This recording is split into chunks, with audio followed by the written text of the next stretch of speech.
va faire court. Je vais donner la parole de suite à Monsieur Lalupo, donc sur l'apport, pardon.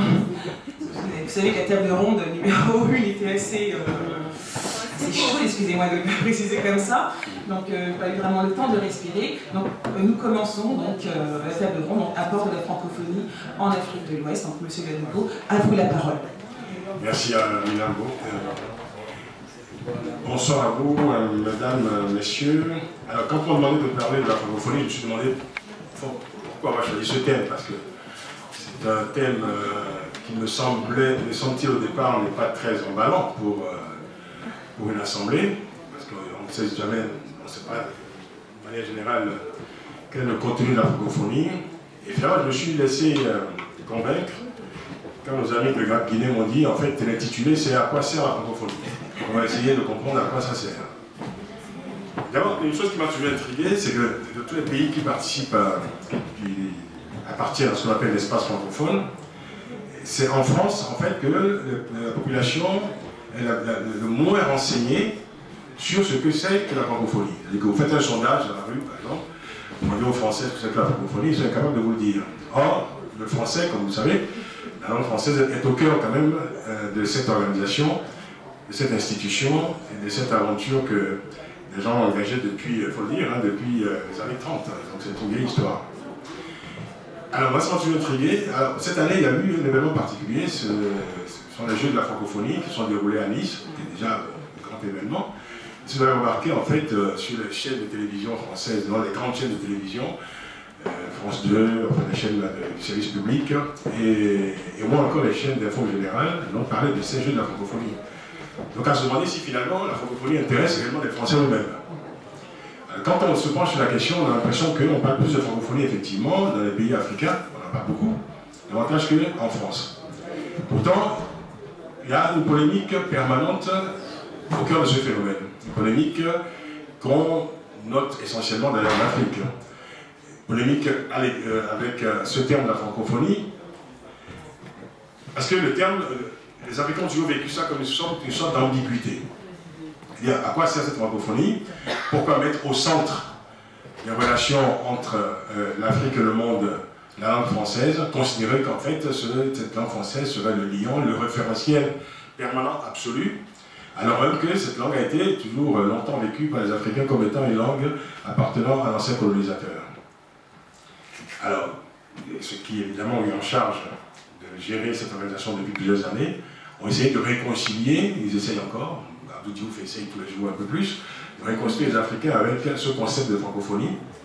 C'est vrai qu'au départ, on disait que c'était une langue que les Africains partageaient avec la France, mais que c'était surtout une organisation en fait, qui réunissait tous les gens parlant simplement le français.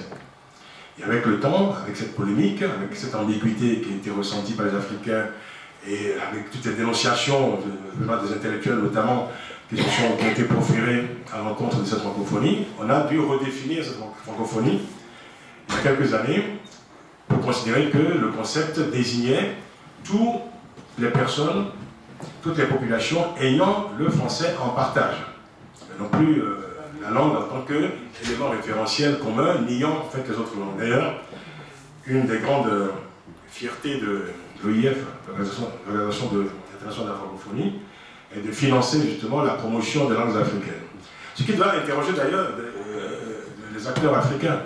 Est-ce qu'il est normal aussi qu'aujourd'hui ce soit la francophonie qui soit sollicitée pour faire la promotion des langues africaines? C'est une question qu'on peut se poser. Alors, avant de nous pencher sur ces ambiguïtés et cette polémique qui est au cœur en fait de notre échange, parce qu'en fait la question aujourd'hui est de savoir quelle est la relation des Africains à la langue française. La question est là essentiellement. Les Canadiens ne se posent pas la question, les Belges non plus, pourtant ils font partie de l'espace francophone. Pourquoi il y a cette difficulté, je veux dire, à faire accepter aux Africains le fait que bon, cette langue est une langue qui partage, pas seulement avec les Français d'ailleurs, mais aussi avec les Belges, avec les Canadiens. Et aussi, qu'est-ce que la France attend elle-même de cette francophonie? Tout à l'heure, je disais, finalement, quand vous faites un sondage en France, très peu de Français savent que même l'organisation de la francophonie existe. Et pourtant, depuis quelques années, au plus haut sommet de l'État, on initie ce qu'on appelle la francophonie politique. Plus récemment encore, depuis 2012, on parle de francophonie économique. Et que la France considère de plus en plus que cette francophonie peut devenir pour elle-même un instrument, en fait, d'influence ou de reconquête de marché. C'est à l'heure où, évidemment, la France perd évidemment pied dans plusieurs pays africains, avec la poussée, avec le coup de boutoir des émergents, notamment de la Chine. Alors, je vais vous épargner, comme le temps est déjà assez avancé. Je sais qu'Amina me pousse à aller beaucoup plus vite. Je sens votre impatience à mes côtés. Je vais vous épargner, en fait, l'historique de la francophonie et ce que les outils. Bon, ceci dit, il faut quand même considérer que cette francophonie n'est pas... Comment dire, ce n'est pas une coquille vide en tant que telle. Que depuis son existence, il y a des acteurs divers qui participent, aussi bien des institutionnels, des acteurs politiques, des acteurs culturels, des médias également, puisqu'il y a des télévisions qui incarnent la francophonie, notamment TV5 que tout le monde connaît. La Réunion, il y a des organisations qui regroupent plusieurs télévisions de l'espace francophone, télévisions françaises, belges, suisses, canadiennes, etc. Il y a également des universités qui se sont réunies en association pour incarner cette francophonie, en tout cas pour la promouvoir. Il y a l'Assemblée parlementaire de la francophonie, c'est-à-dire la francophonie des parlementaires francophones. On peut également citer, évidemment, cet organisme qui n'existe plus d'ailleurs, c'est l'ACCT, c'est l'Agence de coopération culturelle et technique, qui est devenue plus tard l'organisation de la francophonie, et aujourd'hui, évidemment, avec la mise en place d'un secrétariat général de la francophonie, qui a été donc incarné dans un premier temps par Boutros Ghali, c'était le premier secrétaire général, puis aujourd'hui par Abdou Diouf. Aujourd'hui, on désigne cette organisation comme l'Organisation internationale de la francophonie, tout simplement. Mais je voulais surtout insister sur le tournant politique de cette organisation, tournant politique qui a été donc initié par ce qu'on appelle le sommet des chefs d'État.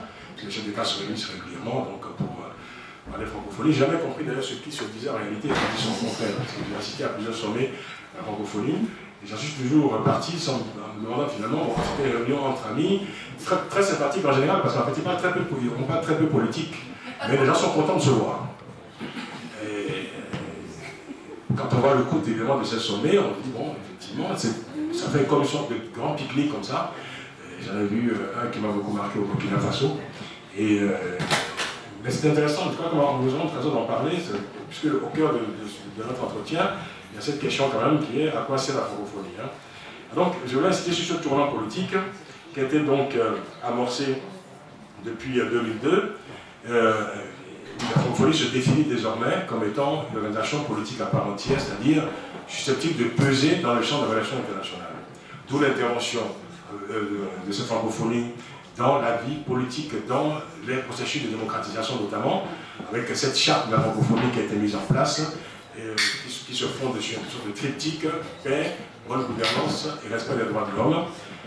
Et les instruments de la francophonie en ce domaine sont notamment la supervision des élections dans plusieurs pays, le soutien technique apporté aux processus électoraux, et on a vu souvent, je ne sais pas si ça vous est arrivé, régulièrement, à l'issue de chaque élection, on a un communiqué, le secrétaire général de la francophonie, le chef Diouf en l'occurrence, c'est lui qui est resté le plus longtemps, ça fait quand même, nous sommes en 2013, ça fait 11 ans quand même qu'il est secrétaire général, je crois qu'il est en train de faire son dernier mandat. Et on a bien communiqué régulièrement de la francophonie qui donc apprécie ou déprécie, en tout cas donne son avis sur les élections, sur le déroulement de telle ou telle élection. Parfois avec évidemment quelques couacs, quelques épisodes évidemment malheureux pour la francophonie, je pense notamment à l'épisode qui a beaucoup marqué l'histoire de la francophonie, et donc qui a beaucoup marqué d'ailleurs Abdou Diouf, parce qu'on en a reparlé quelques fois. C'était une élection malheureuse au Togo, qui a été donc cette élection-là décriée dans le monde entier, des élections malheureuses comme le Togo en a le secret. Et malheureusement, la francophonie avait émis un bulletin, enfin un communiqué, saluant le bon déroulement de ces élections libres, justes et transparentes. Sauf que bon, quelques temps après, on s'est rendu compte évidemment que c'était une élection qui était émaillée de bon nombre d'irrégularités, ce qui avait donné, évidemment, ce qui avait porté un coup sévère à la crédibilité de la francophonie. La question de savoir, au fond, avec ce tournant politique, c'est tout ça que je voulais vous dire, c'est que, est-ce que la vocation de la francophonie est de devenir un organe diplomatique et politique, au même titre, je dirais, par exemple, que la CEDEAO, que l'Union africaine, ou comme l'ONU, en fait, hein, parce que, en réalité, que pèse la voix de la francophonie dans le concert des nations, dans le champ des relations internationales, puisque la francophonie peut suspendre ses membres, par exemple, qui contreviennent à ses principes, à sa charte de la francophonie, et même, je dirais, des instruments de contrainte, et même des instruments de sanction, par exemple. Il paraît que ça porte certains effets dans les pays, parce que les pays ont besoin d'être reconnus par la francophonie également, et que toute forme de sanction est ressentie évidemment par les acteurs politiques. Je pense évidemment, quand il y a un coup d'État qui est évidemment condamné aujourd'hui de manière tout à fait unanime, notamment par l'Union africaine, la francophonie également a intégré le fait de se hisser au sommet de l'État par des voies illégales devant par la violence et le coup d'État était une contravention, donc une infraction à ces règles et règlements dans la vie des pays qui étaient suspendus jusqu'à la restauration de l'ordre constitutionnel, comme l'on dit. Mais quelle est la véritable influence de cette francophonie en réalité? Il nous semble jusqu'à présent qu'elle n'est que symbolique, cette influence. Mais se veut quand même, disons, elle veut peser également sur le sort du monde en quelque sorte. Et avec les moyens qui sont les siens. Et comme vous le savez, la francophonie est quand même largement financée, notamment par les chefs d'État, par les États en tout cas, par les États membres.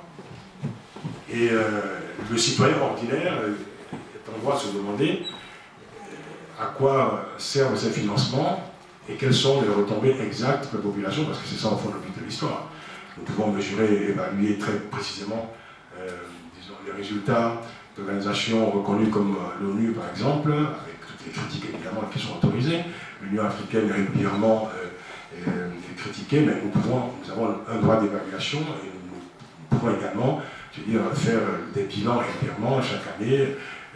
Il en est de même par les organisations sous-régionales telles que la CEDEAO ou encore la CEMAC, nous pouvons évaluer et les objectifs sont très clairs et très précis. Or, c'est difficile évidemment d'évaluer les résultats, les objectifs d'une organisation comme la francophonie, étant donné qu'elle agit essentiellement sur des éléments immatériels. Il n'y a pas, je dirais, ce qu'on peut considérer comme des retombées matérielles pour les populations. Mais c'est un instrument d'influence, et au cœur de cet instrument d'influence, il y a évidemment la question de la rivalité entre les langues, entre le français et l'anglais.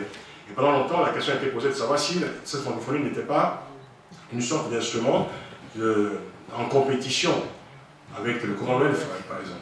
Le Commonwealth ayant tout à fait notre histoire. Le Commonwealth, n'a pas été instauré pour promouvoir l'influence de l'anglais.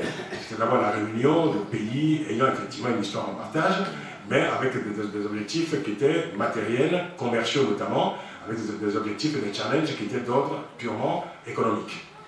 Or, la francophonie n'a jamais, évidemment, eu comme objectif, je dirais, de promouvoir l'économie des pays membres. Sauf, comme je vous l'ai dit, depuis quelques années, depuis peu d'ailleurs, depuis 2012, on parle de francophonie économique, on en parle en France, et que la France considère désormais que la francophonie, en tout cas que l'espace francophone, peut être un atout à une époque où le multilatéralisme est la règle, à une époque où l'Afrique diversifie ses partenaires. Les partenaires des pays francophones peuvent devenir, de ce point de vue-là, des partenaires donc, privilégiés de la France au nom de la langue.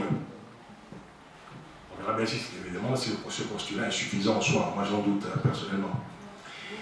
Alors, la francophonie a fini par trouver, je dirais, des arguments d'apaisement dans ce contexte, ce postulat de rivalité entre deux langues, le français et l'anglais. Désormais, on parle évidemment de solidarité ou de coopération entre les langues. Il n'y a pas de compétition frontale. Et il me semble que, au fond, c'est le principe de réalité qui commande, je dirais, cette conception nouvelle de la francophonie, de la relation entre le français et l'anglais, pour une raison très simple, c'est que, il faut bien le constater, l'anglais est omniprésent, et l'anglais est la langue aujourd'hui qui est la langue maîtresse dans le champ de relations internationales. Et partout d'ailleurs. Vous avez l'Union africaine, pendant les sommets, c'est l'anglais. J'ai vu de temps en temps quelques francophones, journalistes notamment, protester vigoureusement ceux qui venaient évidemment de nos pays francophones. Mais je dirais que voilà, c'est l'anglais qui est la langue centrale, la langue maîtresse. Donc je pense que c'est pas un réalisme que l'OIF a reconnu simplement qu'il n'y avait pas de compétition, mais qu'il pouvait y avoir complémentarité. Et la fin est d'autant plus intéressante que vous savez qu'il y a un débat depuis quelques mois en France où on veut renforcer l'apprentissage de l'anglais dans les écoles, à partir du cours primaire, et mettre de plus en plus d'ailleurs cette langue en avant, et considérant, et dans les universités d'ailleurs, considérant que pour que la France soit attractive à des étudiants de certains pays non francophones, notamment les pays d'Asie, il fallait que l'anglais devienne une langue, disons, davantage promue, en tout cas renforcée dans l'enseignement en France. Et le débat est très vif entre ceux qui sont pour et ceux qui sont contre, évidemment. Ceux qui sont contre considérant que cela affaiblissait la langue française. À quoi ça va servir finalement d'avoir fait tout ça pendant tant d'années pour finir par mettre l'anglais au centre du débat dans l'éducation nationale. La question se pose. Ça, c'est pour la rivalité. Alors, je voulais terminer quand même. Je sens l'impatience de Mina à mes côtés. Je veux dire que, voilà, que le contentieux, la polémique que j'évoquais au début de mon exposé, cette polémique qui existe essentiellement au sein des opinions africaines vis-à-vis de la francophonie, qui est alimentée évidemment par le contentieux colonial, ce qu'on peut considérer comme les comptes mal soldés de la colonisation, les relations passionnelles toujours existantes entre la France et ses anciennes colonies, qui sont à la fois évidemment dépositaires de cette langue, utilisateurs de cette langue, en même temps critiques, parce qu'évidemment portant les stigmates évidemment de la colonisation. Et pour y répondre, je vous disais, l'OIF, l'Organisation de la francophonie, a donc décidé de considérer désormais qu'elle réunissait tous ceux qui, dans le monde, après le monde, avaient le français en partage. Alors, on voit que même en réunissant divers pays, la Belgique, le Canada, je pense beaucoup, je cite beaucoup sur le Canada parce qu'il n'y a pas de contentieux colonial entre le Canada et les Africains, par exemple. Donc, en principe, le débat ne devrait pas avoir lieu, mais le débat a lieu parce que, pour les Français, la France, le français, c'est la France. Ou l'ombre portée de la France, en tout cas. Ce qui n'est pas tout à fait faux, d'ailleurs, parce que la France aussi fonctionne un peu à géométrie variable par rapport à cette histoire. Un coup, on dit, bon, voilà, la France fait partie aussi de l'ensemble francophone, et puis bon, de temps en temps, mais finalement, c'est la France qui détient l'atout majeur de cette francophonie. Alors, il y a eu quelques événements, je dirais 2 événements l'année dernière qui ont quand même mis en avant cette difficulté, je dirais, affective, qui existe, il faut le constater. Et comme tout ce qui est d'ordre affectif ou passionnel, évidemment, ça échappe à la raison. Et quels que soient les discours du Diouf, etc., le débat se pose. Nous nous en rendons compte quand nous faisons des émissions de radio ou quand nous faisons des débats, etc. Les auditeurs, évidemment, ramènent toujours évidemment, cette question au centre du débat, c'est-à-dire, bon, est-ce que le français nous appartient, est-ce que c'est notre langue, c'est la langue du colonisateur, etc. Évidemment, les choses sont plus compliquées que ça. Mais c'est fait quand même qu'en 2009, en 2009, quand le Rwanda décide de quitter l'espace francophone pour intégrer le Commonwealth. Évidemment, c'était assez étonnant parce que je me souviens, j'avais appris cette nouvelle, j'étais en Afrique centrale, dans une chambre d'hôtel, en écoutant la radio, et j'ai appris cette nouvelle. Et j'étais très surpris que cette nouvelle ait été aussi peu relayée par les médias français. Si vous allez sur Internet et vous faites la recherche, le Rwanda quitte la francophonie, vous verrez qu'en fait, ce sont les journaux africains qui en ont le plus parlé. Mais très peu les médias français. Pourtant, c'était un événement majeur. Un événement majeur, voire emblématique en fait des relations entre la France et l'Afrique. Sachant d'ailleurs le contentieux, vous savez, qu'il y avait entre le Rwanda et la France depuis le lendemain du génocide. Mais là, il y avait une sorte de, je dirais, d'ambivalence intéressante. C'est que le Rwanda posait ce geste au moment où, justement, il était en train de renouer ses relations diplomatiques avec la France. Donc, le double mouvement. Donc, le Rwanda est resté, en fait, dans la francophonie. Je crois qu'il y avait un arrangement diplomatique pour que le pays ne rompt pas définitivement avec la francophonie. resté une sorte de membre associé, mais évidemment le Commonwealth a ouvert grand les bras au Rwanda immédiatement. Et aujourd'hui, la langue de l'administration au Rwanda, c'est l'anglais, et non plus le français. C'est un tournant historique majeur. De manière plus anecdotique, on a vu en 2012, l'année dernière, le Gabon décidé de faire au fond le même mouvement. Ça n'a pas été bien loin. Le président Ali Bongo est parti, soi-disant, demander consulter son homologue rwandais pour savoir comment quitter la francophonie, l'espace francophone. Et puis son porte-parole se débattait devant les micros en disant, mais vous savez, finalement, on ne quitte pas la francophonie, mais c'est juste en fait parce que vous comprenez que nos enfants ont besoin d'apprendre un peu l'anglais, puisque tout se fait en anglais, etc. Résultat, ça n'a pas été bien loin. Mais il faut dire que là, c'était, je dirais, c'était un peu, je dirais, des gesticulations du village france-africain, parce que c'était une manière un peu d'envoyer un message vers la France, mais c'est une France de François Hollande qui avait si mal accueilli Ali Bongo quelques mois plus tôt. Et cet événement intervenait en plus à la veille du fameux sommet de Kinshasa, qui sera le dernier point que je vais développer avec vous. Le sommet de Kinshasa, je dirais même la polémique de Kinshasa, le fameux sommet en octobre 2012, qui avait également suscité beaucoup de polémiques. Et là aussi, on a retrouvé, je dirais, cette polémique portait, je dirais, toute la somme des ambiguïtés qui pèsent sur, je dirais, le lien des Africains avec cette langue, avec la France, avec la langue française, mais surtout avec l'organisation de la francophonie, qui est fortement critiquée par ailleurs, mais ce sont les mêmes qui critiquent la francophonie, qui se sont soulevés fortement, comme le secrétaire général de la francophonie, Abdou Diouf, on dit, mais comment peut-on organiser un sommet de la francophonie dans un pays qui est dirigé par un homme qui est au sommet de l'État par infraction, à l'issue de fraudes électorales, qui est illégitime, monsieur le président, etc. Un pays qui ne respecte pas, en bref, le principe même de la charte de la francophonie. C'est-à-dire démocratie, bonne gouvernance, respect des droits de l'homme. On évoquait la situation dans l'Est du Congo, situation dramatique à tout le moins. Et en même temps, François Hollande arrivait, évidemment, à l'Élysée. Je crois que je ne sais pas très bien ce que ça signifiait, toutes ces espèces comme ça d'agitation autour de la francophonie. Il a fallu qu'on lui explique. Enfin, il a quand même soufflé très vite. Kinshasa, c'est peut-être pas le premier endroit où il faut que tu mettes les pieds. Il faut peut-être entrer en Afrique par une autre porte que celle-là, parce que celui qui gouverne ce pays n'est pas des plus fréquentables. Et François Hollande, dans un premier temps, avait dit bon, qu'il n'irait pas à Kinshasa. J'ai dit en réaction un peu amateur encore, parce qu'évidemment, il apprendra très vite à gérer les contradictions très complexes des relations de la France et l'Afrique.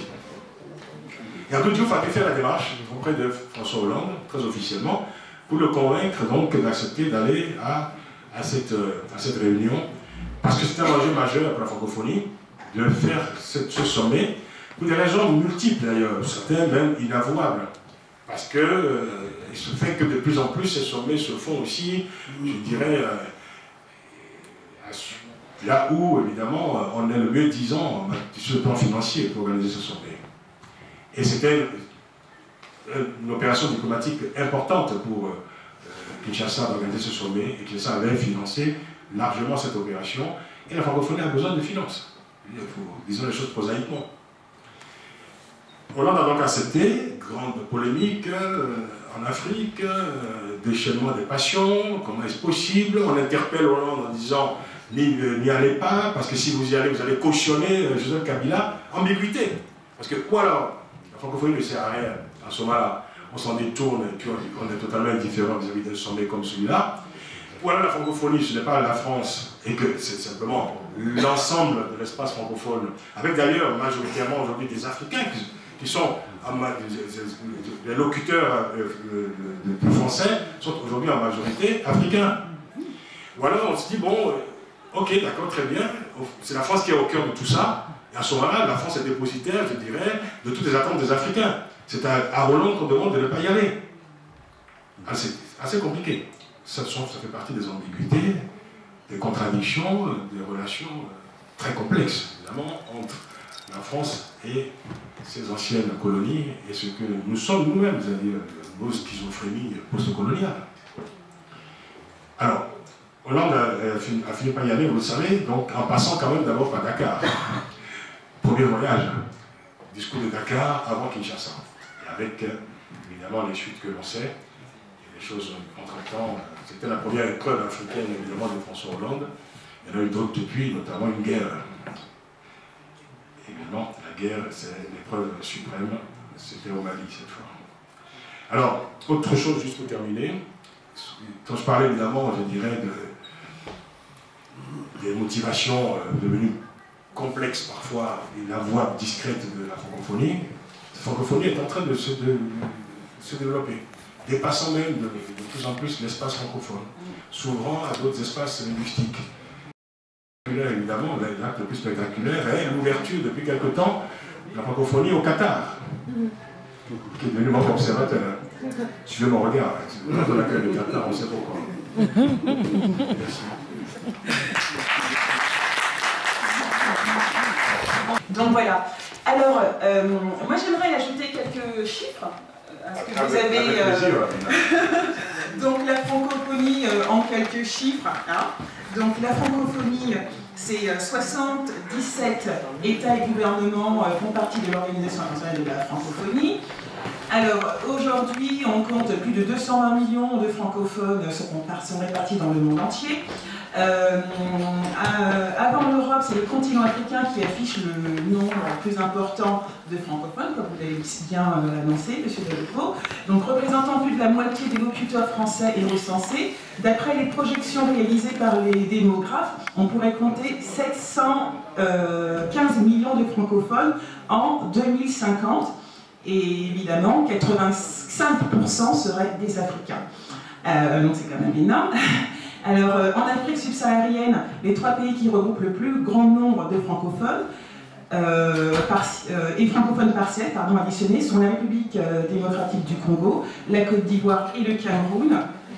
Et j'aimerais y ajouter, donc, vous annoncez en fait les 3 grands rendez-vous majeurs de cette francophonie. Donc c'est la conférence des ministres de l'éducation qui se nomme la COFEM, qui regroupe 41 États membres tous les 2 ans. La conférence des ministres de la jeunesse et des sports, donc la COFEGES, et évidemment, comme vous l'avez précisé plusieurs fois, le sommet des chefs d'État et des gouvernements des pays ayant le français en partage, donc appelé le sommet de la francophonie. Donc voilà. Donc un petit mot peut-être sur ce que vous venez d'entendre, est-ce que vous avez Laetitia?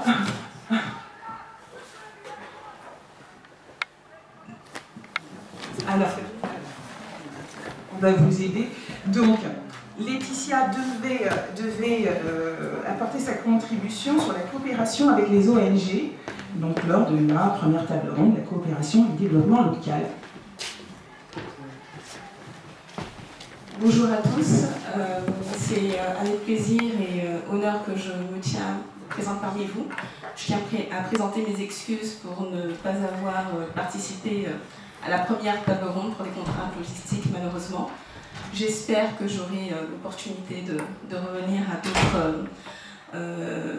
d'autres événements comme celui-ci.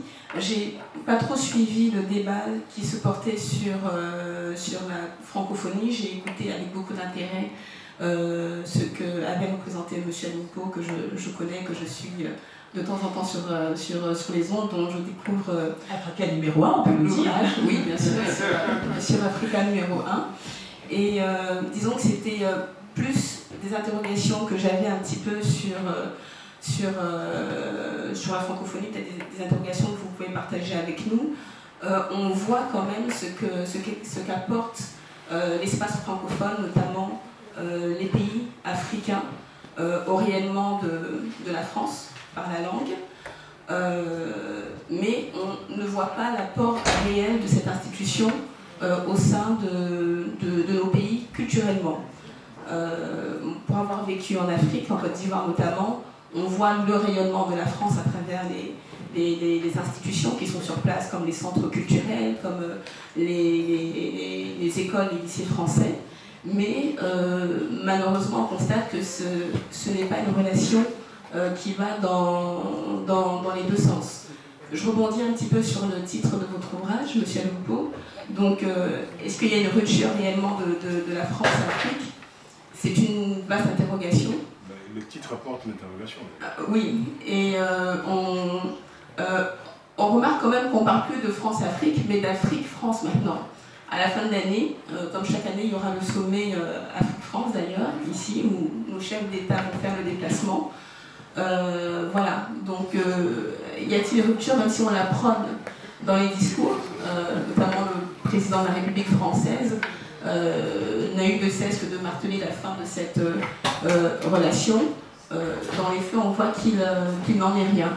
Donc, il y a toujours le bénéfice que peut avoir la France à travers cette influence culturelle, politique et autres. Mais concrètement, je ne vois pas comment ça se manifeste dans nos pays. Qu'est-ce qu'on y gagne réellement? Merci. Alors, Monsieur Aloupo, est-ce que vous êtes prêt donc à répondre? D'aborder l'historique de la francophonie, parce que ça nous aurait permis sans doute de savoir qu'à l'origine, la francophonie a un objet purement culturel. Bien sûr. Et que ma question, est-ce que la mutation d'aujourd'hui vers des objectifs très économiques n'influence pas sur l'efficience, dirais-je, l'efficacité de la francophonie? J'ai surtout envie de parler des pères de la francophonie. Il faut le rappeler, le Sédar Senghor, Amani Diori du Niger, le Tunisien Bourguiba et le prince Sihanouk du Cambodge. Il faut leur rendre quand même cet hommage-là. Et Senghor disait une phrase qui était, il faut que je retrouve ça parce que je l'avais noté, et c'est une réponse à ce que vous venez de dire, parce que est-ce que ça correspond aujourd'hui? Il disait, dans les décombres du colonialisme, nous avons trouvé cet outil merveilleux, la langue française. Il était très lyrique là-dessus. Je ne suis pas certain qu'aujourd'hui on écrit la même chose. Voilà l'interrogation. Les mutations, une question sur les mutations de la francophonie et pourquoi, justement, ministre de la francophonie. Donc voilà, donc, Monsieur Aloupo va vous présenter sa vision, due à ses expériences en tant que journaliste et rédacteur en chef de plusieurs magazines. Et citoyen. Merci. Alors, rupture ou pas, évidemment. J'ai créé cet ouvrage France-Afrique, c'est pas France-Afrique, France-Afrique, la rupture maintenant. Évidemment, c'est un clin d'œil, vous vous souvenez au slogan des campagnes de François Hollande, le changement c'est maintenant. Mais c'était un prétexte en réalité, parce que j'ai écrit cet ouvrage au moment, enfin j'étais en pleine écriture au moment de l'élection de François Hollande, donc évidemment, ça n'a rien à voir, ce n'est pas un bilan, je dirais, du mandat de François Hollande, on a le temps de faire le bilan dans 3 ans. Donc c'était proposer cette question de fond en réalité, et aussi raconter ma propre expérience de la France-Afrique, que j'ai forcément fréquenté et visité. 30 ans de journalisme, j'ai eu l'occasion d'aller beaucoup en Afrique, je vis en France, donc j'ai vécu en France-Afrique, étant donné que j'ai travaillé essentiellement sur la politique africaine et sur les relations internationales. Donc j'ai vécu quelques expériences, je dirais, qu'il me semblait utile, et il me semble utile de rapporter aujourd'hui. J'arrive à un âge, ma chère Amina, où il faut transmettre aussi et témoigner. C'est ce que j'essaye de faire.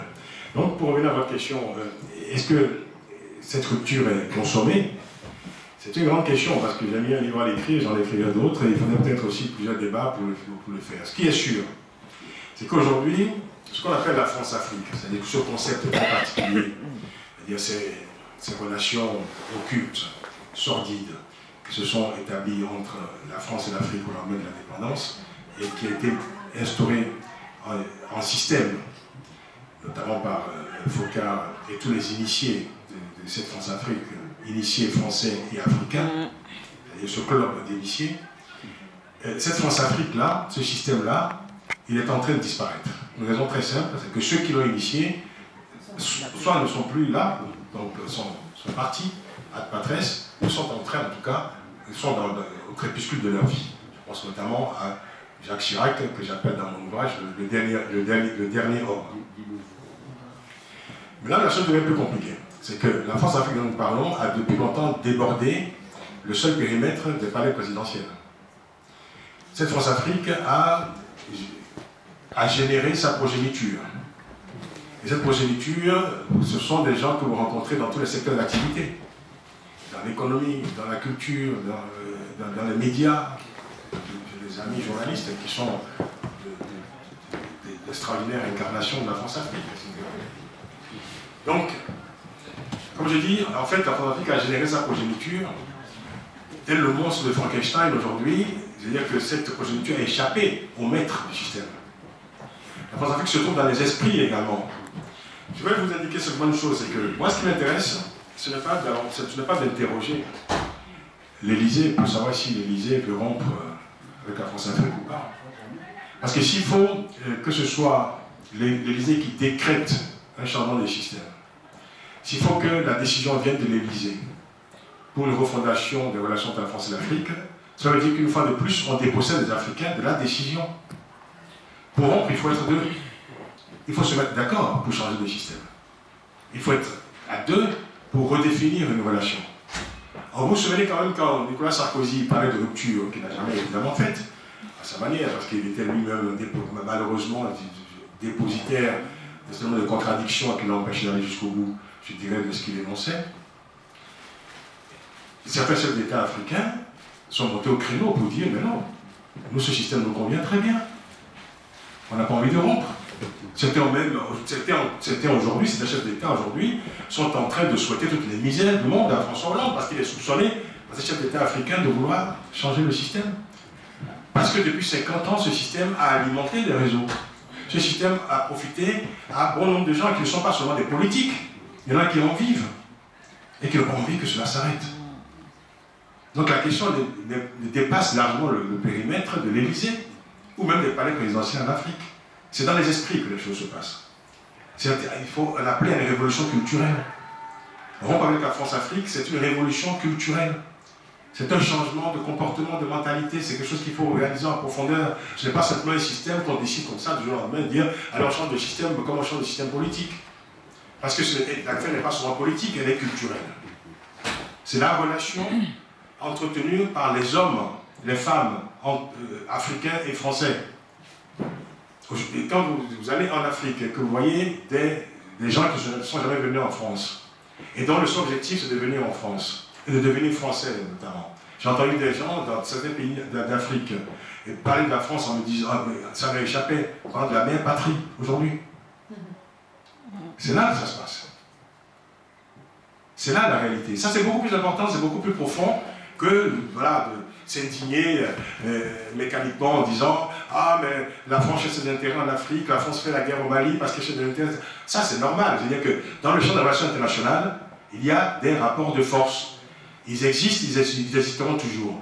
Moi ce qui m'intéresse, c'est que fait l'Afrique pour défendre ses intérêts dans le champ des relations internationales. Je veux dire, il ne faut pas non plus attendre que le reste du monde soit charitaire à l'égard de l'Afrique et dit, bon, finalement, vous savez, les Africains, bon, on va être gentils avec eux. Moi, j'ai pas envie que vous soyez gentils avec moi. Quelle est la capacité des Africains à défendre leurs intérêts face aux Français, face aux Chinois, face aux Russes, face aux Indiens, etc. Parce qu'au fond, la question qu'on se pose, et que moi je me pose en fait, notamment en écrivant cet ouvrage, c'est quand on décide, quand on observe plutôt les relations entre la France et l'Afrique, elles ont beaucoup évolué depuis ces 20 dernières années. L'influence de la France est beaucoup amoindrie en Afrique. La France le sait. Je veux dire, aujourd'hui, les Chinois ont plus de capacité d'intervention, sur tous les plans, pas seulement économique, hein, contrairement à ce que l'on pense, sur le plan politique également, pèsent davantage sur la décision que les Français. Les Français sont en recul dans ces pays-là. Alors la question de la France-Afrique devient du coup secondaire. C'est que, qu'est-ce que les Africains ont fait de cette marge de manœuvre dont ils bénéficient de plus en plus depuis 20 ans, depuis 25 ans? La question est là. Est-ce qu'il est normal, par exemple, qu'on observe à la télévision des chefs d'État africains, il y en a eu 2 cette année, qui ont fait des pieds et des mains pour pouvoir venir serrer la main à François Hollande et envoyer les images vers le pays, par la télévision de leur pays? Deux chefs d'État, si vous voulez, je peux vous les citer, si on est entre nous. Le Camerounais et le Congolais de Brazzaville. Aujourd'hui, nous avons le bouquet africain, on peut zapper tous les soirs et regarder la télévision. C'était une affaire nationale à la télévision camerounaise que d'annoncer toute la journée que, enfin, François Hollande allait recevoir Paul Biya. Alors que Paul Biya peut se passer aujourd'hui de venir en France, mais il n'a pas besoin de la décision de la France. La France n'a pas la capacité aujourd'hui de renverser le système camerounais. Ça ne peut se faire que par les Camerounais eux-mêmes. Mais pourtant, on est content, on envoie ces images-là. On met la claque à l'aéroport, le président arrive, il se fait applaudir. Pour le Congolais de Brazzaville, on paye même des gens pour aller l'applaudir. Et puis on renvoie les images vers Brazzaville pour montrer que, voilà, c'est une grande victoire nationale. C'est davantage, c'est ça la France-Afrique. C'est dans les têtes. Interrogeons les Africains. Si l'Afrique décide de rompre avec ce système, la France l'abordera comme tel. Mais si l'Afrique veut perdurer dans ce système-là, évidemment, c'est plus, je pense, l'affaire des Africains que l'affaire des Français. C'est ça la réalité. Est-ce que j'ai répondu à votre question? Là, on peut parler longtemps. C'est une question terrible. Alors, l'autre question que me posait le monsieur, est-ce que la France-Afrique, est-ce que la francophonie n'a pas le prolongement de la France-Afrique? Je vais être beaucoup plus court. Bien sûr, ça a été, pour certains, un instrument aussi de la manifestation de la France-Afrique en Afrique, bien sûr. Il y a des acteurs de la francophonie qui sont confondus avec des acteurs de la France-Afrique, bien entendu. Des relations parfois troubles avec certains acteurs de la francophonie qui vont superviser des élections, qui font partie également, qui se confondent avec ce système de fraude généralisée. Ça aussi, on a vu ça, parfois, pour les intérêts de la France, là c'est fait. Donc, la réponse est oui. Paul, je voulais juste retenir la question de... Voilà, Paul disait, est-ce que finalement, cette francophonie n'est pas une sorte de fourre-tout? Mais oui, c'est un fourre-tout. De plus en plus, parce que les objectifs de la francophonie sont en train de lui échapper. Quand vous allez dans la maison, c'est plus compliqué qu'avant, parce qu'évidemment, la France contribuait fortement au budget de la francophonie il y a quelques années, de moins en moins, évidemment. Les États africains sont des contributeurs, je dirais, un peu versatiles et occasionnels, improvistes, comme on dit. Donc voilà, la francophonie cherche d'autres moyens ailleurs. Et ce n'est que les moyens aujourd'hui, l'intérêt financier de son part, forcément dans l'espace francophone. Alors, pour terminer, c'est une invitation au secrétaire général de la francophonie qui était occupé au jeu de la francophonie, n'ont pas bien voulu agréer notre invitation. On a adressé également une invitation à Mme Benguigui qui a décliné aussi. On a adressé une invitation à Pascal Canfin, le ministre de la Coopération, qui est occupé aussi à faire d'autres choses, à la nouvelle politique africaine, notamment de la France. Donc, le débat continue. On a commencé le débat sur Tropic FM. On a continué ensuite sur Africa numéro 1 avec la Lupo. J'espère que Stéphanie mettra la bonne audio dès lundi. Parce que là, ils se sont trompés. Il n'y a pas le bon postcard sur le site internet. Donc, merci à tous. Le débat continue. La réflexion continue. Et merci à tous nos intervenants pour cette brillante intervention. Et Grade Guinée avance. Merci à tous.